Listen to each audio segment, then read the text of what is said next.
Mayong adlaw diha kaninyo mga kaigsoonang diha ni Kristo. No? Naala ko'y gamay nga ipaambit diha kaninyo kabahin kini sa pagtulunan sa simbahang Katoliko nga mao ang tinukod ni Hesukristo. Sa tusino kaning mga atong kaigsunan labi na diha mga kaigsunan nga ilang tinhuan mao ang iglesia ni Kristo, no? So, kung nahibaw pa mo nga ang iglesia ni Kristo tinukod ni Manalo dito sa Santa Ana, Manila, ug natukod kini ni adtong 1914. So si Manalo daghan ng mga laing tinhuan nga iyang gisudlan ni adtong panahon na, pero sa kadugayan nakadesider siya nga mutukod sa iyang kaugalingong simbahan. So nganong nakaistorya ko nini, nganong akong gipambit diha kaninyo kining pagtulon ano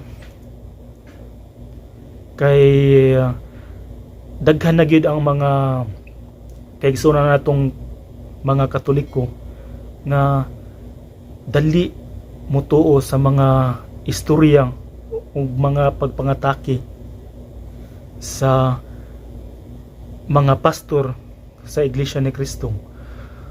So ang sagaran ilang gipagpangatake mao gyud ning larawan ngano kitang mga Katoliko nagsimba man og mga larawan o Dios. Nasayod ta nga ang mga Katoliko wala gyud magsimba og mga Diyos og kaning mga larawan na wala nato giisip nga mga Dios.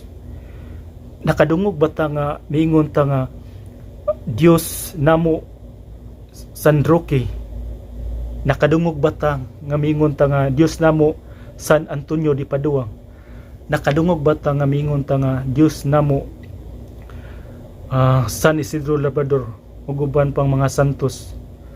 So bisan ang mga pari wala mugtudlo nga simbahon o ilhon nato ang mga santos nga Dios. So ang ilang papangatake bahin sa mga santos, sa mga Diyos sayop wala sa Biblia.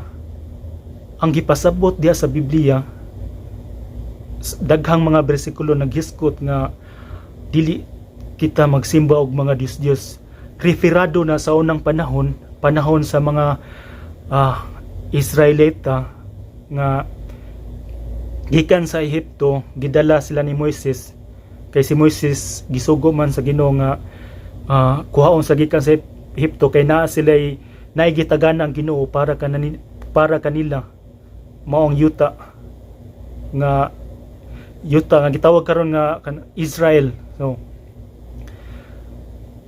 nasod nga Israel. So dili na referedo sa karong panahon. So ang kung maghisgot og mga Diyos pareha ng Baal, Nebo, kana gisgotan na sa Old Testament o kanang usasal na po kasugo murag ayaw simbaha ang Ginoo, ayaw simbaha ang mga Diyos, ayaw ka mo pagsimba og mga Diyos kay ang Ginoo abubuan. Murag na sa first commandment,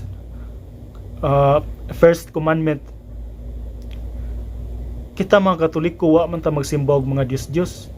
Ang gisgutan diya sa first commandments nga ayaw pagsimba og mga Diyos mao to mga Diyos nga gisimba sa una sa panahon sa mga Israelita, kay sila mga gahi magulo. Nakahibaw nga sila nga na ang Ginoo naghimo kanila, naghimo sa langit ug sa yuta, sila giluwas gikan sa Ehipto, pero nagsimba gyapon sila mga Diyos. So mao nagipasabot sa Biblia. Kung mingon ta nga mga Diyos, so daghan mamabasa sa Biblia nga ang mga larawan gipahimo sa Ginoo, pero ayo isipa nga Diyos. So sa Numeros 21 bersikulo 7, ang Ginoo misugo kang Moises paghimo og larawang tumbagang bitin. So ang Ginoo din nagpahimo di og larawan nga tumbagang bitin. So kung kinsa man mo tan-aw nini maluwas kay niadtong panahon na ang mga Israelita tungod sa ilang pagkagahig ulo,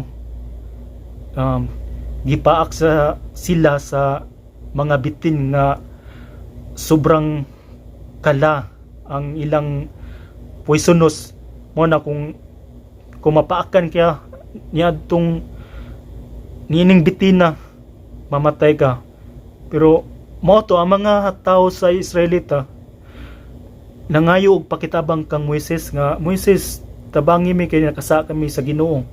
So si Moises nagampo ngadto sa Ginoo, mingon ang Ginoo paghimo og tumbaga nga bitin o kinsa mo tan-aw nini mamayo. So usana ka referensya nga tinuod gid ang Ginoo nagpahimo og larawan. Kaduha, mismo ang Ginoo nagpahimo og larawan sa mga kirubin, larawan sa naong mga tao, larawan sa naong sama sa leon sa templo na mabasa sa Ezekiel 41 bersikulo 19 hantod sa 22 pataas. So ang Ginoo nagpahimo dig mga larawan. Naapay lang gipahimo ang Ginoo og mga larawan nasa Exodus 25 bersikulo 19 ngadto sa 22. Daghan diha sa Biblia mga referensya atong makita niini nga nagpahimo gyud diay ang Ginoo og mga larawan. So kung mingon ang Ginoo nga ayo paghimog larawan kay nay mata dili ka kita, nay dalunggan dili ka dungog, nay baba dili ka sulti. So kaning mga larawan nga gipahimo sa Ginoo, kaning kirubin wala man ni baba, dili man ni makasulti, nay baba de pero di kasulti. Kaning kirubina naay mata pero dili ka kita, kaning kirubina naay dalunggan pero dili ka dungog. Pero nganong gipahimo mas Ginoo? Diba?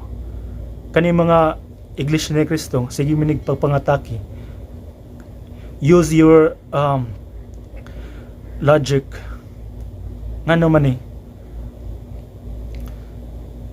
So ang nasayop mao ang pag inyong nasayop mo sa inyong kaugalingong sulti sa iyong pagsabot. Mao na nga kung ang Ginoo pa nagsugo nga ay paghimog mga larawan, so nasayop di ang Ginoo kay siya man mismo nagsugo nga pagpahimog larawan.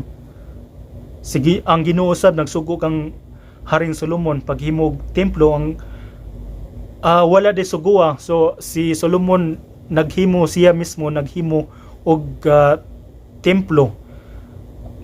Ang mga templo ni mga larawan, na larawan sa mga tao, na larawan sa mga anghel, larawan sa nga gikulit sa templo kay nagpapasidungog man kini sa Ginoo. So ayo isipa nga kani mga larawan na Ginoo. So mao na akong gipasabot diha kaninyo nga sayop gyud ang mga laing sikta kaning Iglesia ni Cristo. Mao na nga kung mga taki ganin mo kana sigurado nga dili mo ma-counter kay sakit kayo ni paminawon nga nabalik ni diha kaninyo. Mao na nga kita mga Katoliko search daan tang una pa ta mo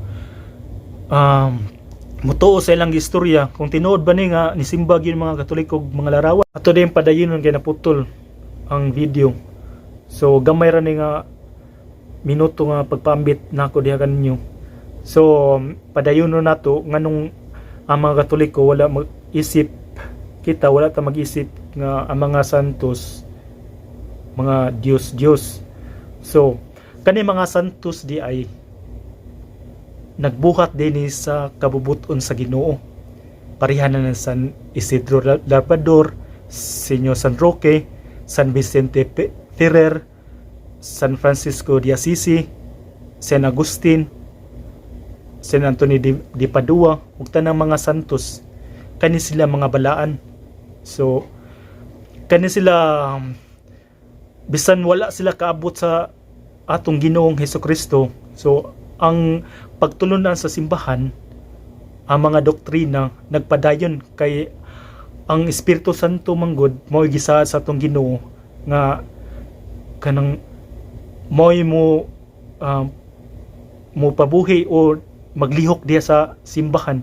Mao bitaw sa gikan sa atong Ginoo pagsaka sa langit, nasa Act of the Apostles nga mayong Ginoo nga sa Mateo 28 versikulo 19 hangtod sa 20 nga panglakaw kamo ngadto sa tibuok kalibutan ug sangyaw niyo ang mayong balita ug bunyagi sila sa ngalan sa Amahan, sa Anak ug sa Espiritu Santo.